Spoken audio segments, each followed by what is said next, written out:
Alain, propos d'un Normand. Un sage a dit: les sentiments éternels sont très vifs, mais durent peu. Cette pensée devrait être expliquée dans les écoles, à tous, et principalement aux filles, car on n'ouvre pas les journaux sans y lire quelques drames d'amour où les sentiments éternels se traduisent en coups de couteau ou en coups de revolver.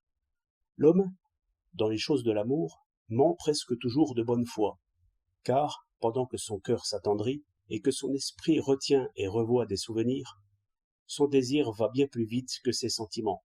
Son désir brasse, agite, réchauffe, éclaire tout le reste et donne aux souvenirs et aux images de l'avenir une espèce de phosphorescence.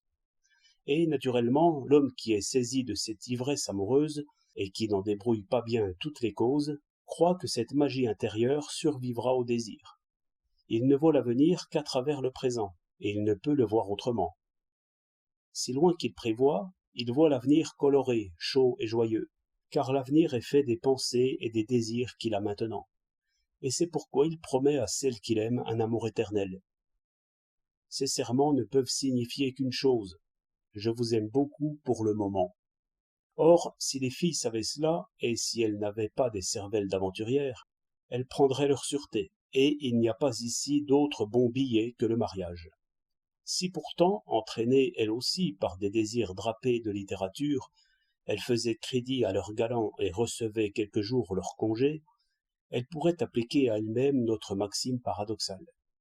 Elles se diraient que les regrets éternels sont simplement des regrets très vifs, que la peine présente assombrit l'avenir, mais que c'est là une illusion, que le plus profond chagrin s'use par la fatigue et par l'accoutumance, et, en peu de mots, que le désespoir est aussi volage que l'amant.